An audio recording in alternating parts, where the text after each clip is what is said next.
तुम जो बात कहो वही बात करेंगे, तुम दिन को रात कहो रात कहेंगे।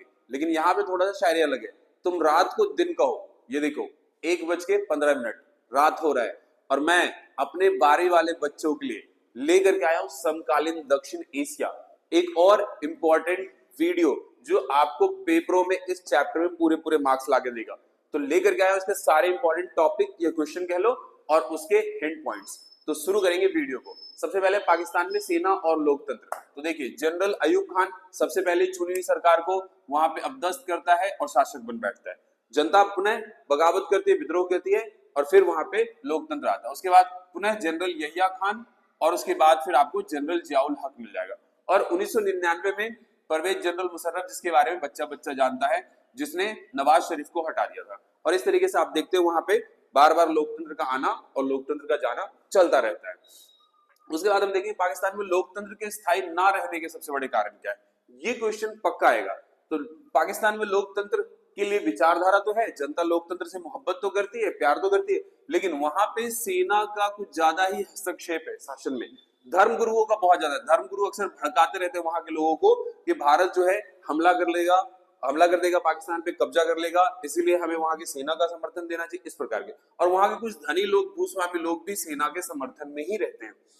तो इन सबके हस्तक्षेप की वजह से कहीं ना कहीं लोकतंत्र स्थायी नहीं रह पाता है, बार बार अस्थायी हो जाता है। और कभी आप देखते हो इस तरीके से कभी इस प्रकार के सेना का शासन आता रहता है। फिर वहां पे आप देखोगे सेना का समर्थक बहुत सारे लोग, वहां के पीपल्स जो है ना, लोग बहुत हद तक सेना के समर्थक है। यानी कहीं ना कहीं भारत से तनातनी के बीच उन्हें लगता है कि भारत पाकिस्तान को हरा ना दे, भारत पाकिस्तान पे हमलावर ना हो जाए, इसलिए वो सेना के पक्षधर है। लेकिन होता उल्टा है, सेना देश को और गड्ढे की तरफ लेके जाती है और लूटती है। भारत से तनातनी की वजह से भी कहीं ना कहीं वहां के लोग सेना के पक्ष में रहते हैं।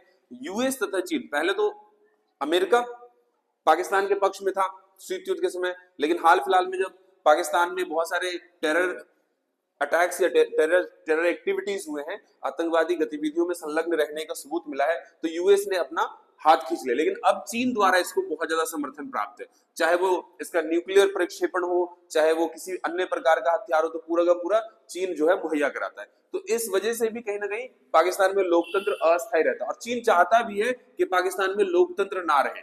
इसके पीछे रीजन ये है स्वयं चीन भी लोकतांत्रिक देश नहीं है, इसलिए वह नहीं चाहेगा कि उसके अड़ोस पड़ोस के मुल्क लोकतांत्रिक हो। और चीन का फायदा होता है पाकिस्तान को उकसाने से, क्योंकि चीन भी भारत का विरोधी है, पाकिस्तान भी विरोधी है, तो इसलिए चीन हथियार इत्यादि सारी चीजें मुहैया कराता है। तो यही रीजन है कि पाकिस्तान में लोकतंत्र स्थायी नहीं है। अगला क्वेश्चन देखेंगे बांग्लादेश में सेना तथा लोकतंत्र। तो कुछ कुछ पाकिस्तान जैसा कहानी बांग्लादेश का भी है। हमें पता है बांग्लादेश का निर्माण 70-71 में हुआ है, उससे पहले ये पूर्वी पाकिस्तान था, है ना। शेख मुजीबुर रहमान 70-71 के चुनाव में बढ़त हासिल करते हैं यहाँ पे और यहाँ पे अपनी सरकार बनाना चाहते हैं, लेकिन पश्चिमी पाकिस्तान द्वारा यहाँ पे सेना का अत्याचार होता है और बहुत सारे बांग्लादेशी शरणार्थी भारत में भाग करके आते हैं। ऐसे में भारत को बांग्लादेश के पक्ष में खड़ा होना पड़ता है और उस समय की जानी मानी भारतीय प्रधानमंत्री श्रीमती इंदिरा गांधी जी शेख मुजीबुर रहमान का समर्थन देती है और 80,000 पाकिस्तानी सैनिकों का समर्पण कराती है और इस तरीके से बांग्लादेश के निर्माण में एक बहुत बड़ा योगदान देती है। 1975 में बांग्लादेश संशोधन करता है अपने संविधान में, संवैधानिक संशोधन करता है। शुरू में तो ये प्रधानमंत्री वाला, यानी कि आप कह सकते हो संसदीय प्रणाली वाला देश था, लेकिन आगे चल करके शेख मुजीबुर रहमान 1975 में संवैधानिक संशोधन करके कहीं ना कहीं संसदीय शासन से अध्यक्षात्मक यानी कि राष्ट्रपति वाला शासन ले आता है और स्वयं राष्ट्रपति बन जाता है। खैर ज्यादा दिन तक नहीं चलता है। 1979 में जियाउर रहमान द्वारा इनका तख्ता पलट किया जाता है। उसके बाद जनरल एच.एम. इरशाद, यहाँ पे भी आप देख सकते हो सेना का शासन है। तो बांग्लादेश में भी पाकिस्तान की जैसे ही कभी लोकतंत्र, कभी आप देख सकते हो सेना का शासन, तख्ता पलट, इस तरीके से चलता रहता है। अब आ जाते हैं श्रीलंका में जातीय संघर्ष। तो श्रीलंका 1948 में आजाद हुआ है, भारत 1947 में आजाद हुआ है, एक वर्ष का आगे पीछे है। यहाँ पे बहुसंख्यक सिंहली है, सिंहली कम्युनिटी, वहां के जो सिन्हाला लोग हैं जो सिंहाली भाषा बोलते हैं, तो वहां बहुसंख्यकों की संख्या सिंहली है। अच्छा, भारत के कुछ तमिलियंस, हिंदू मुस्लिम्स भी वहां रहते हैं, तो कहीं ना कहीं जो बहुसंख्यक सिंहली लोग हैं वो तमिलियों से नफरत करते हैं और तमिल ये चाहते हैं कि वो तमिल वहां से चले जाए। और इसी के चलते राजभाषा अधिनियम बनाया गया 1956, जिसमें बहुसंख्यक सिंहलियों की भाषा को प्राथमिकता दिया गया। तमिल भाषा को नकार दिया गया, तमिलों को हाशिएकरण पे, यानी कि उन्हें नौकरी में, जॉब में, शिक्षा में, अन्य जगहों पे सरकार ने इस तरीके का रवैया अपनाया कि उन्हें हाशिए पे ढकेलना शुरू कर दिया, मार्जिनलाइज करना शुरू कर दिया। 1983 में तमिलों ने अपना एक संगठन बनाया, LTTE, liberation tiger of Tamil Eelam, ठीक है। ये संगठन तथा सहेलियों के बीच में सशस्त्र संघर्ष हुआ 1987 में, और बहुत सारे तमिलियंस मारे गए। अंततः भारत सरकार को हस्तक्षेप करना पड़ा इस मामले में, लेकिन 1987 में भारत सरकार ने हस्तक्षेप किया। भारत सरकार ने बॉम्बार्डमेंट भी किया श्रीलंका पे, ब्रेड बॉम्बार्डमेंट, ठीक है। भारतीय एयरफोर्स ब्रेड बॉम्बार्डमेंट किया ताकि जो तमिलियंस भूखे प्यासे या इस प्रकार की समस्याओं में तो उनकी मदद की जा सके। 1989 में जो इंडियन पीस कीपिंग फोर्सेस थी, श्रीलंका की सरकार ने ये दावा किया कि कहीं ना कहीं भारतीय पीस कीपिंग फोर्सेस, शांति दूत जो है वो श्रीलंका के लोगों को मार रहा है या अटैक कर रहा है, कहीं ना कहीं उनको टारगेट कर रहा है। ऐसे में भारत को अपनी शांति दूत सेना वापस बुलानी पड़ी।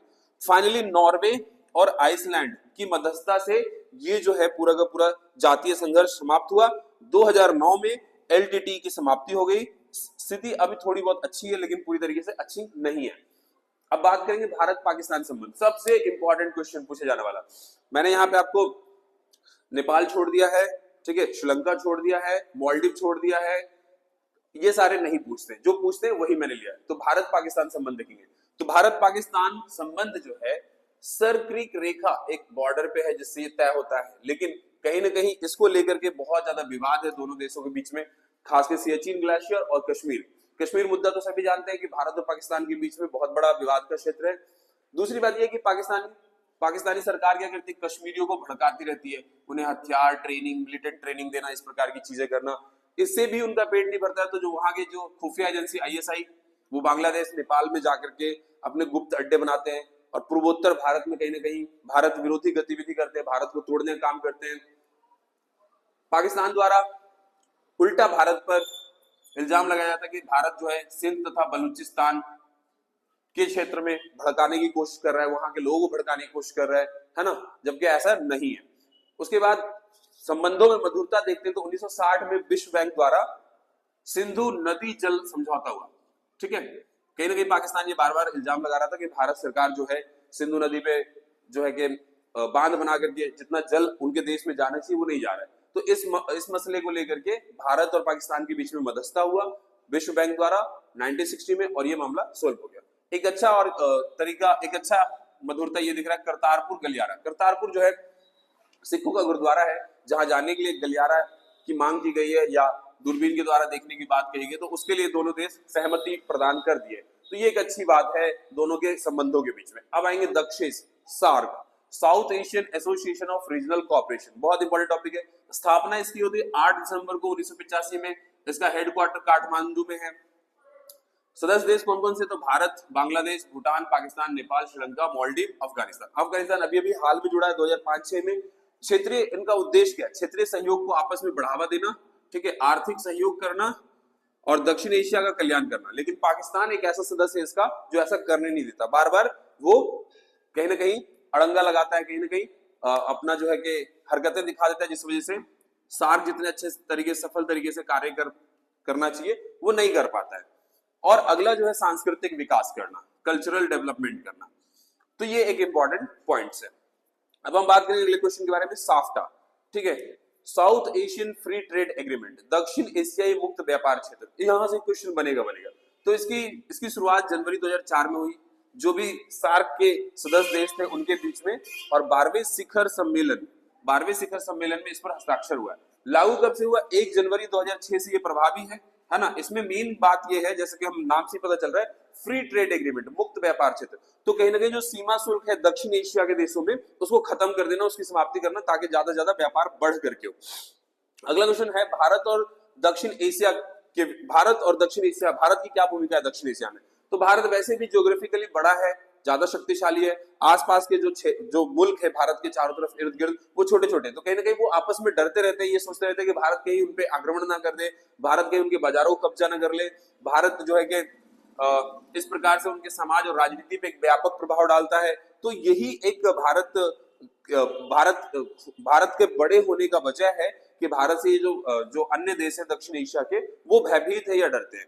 लेकिन ऐसा नहीं है, भारत चाहता है सार्क के द्वारा खुद का भी विकास करना, अन्य क्षेत्रीय देश आसपास के देशों का भी विकास करना चाहता है।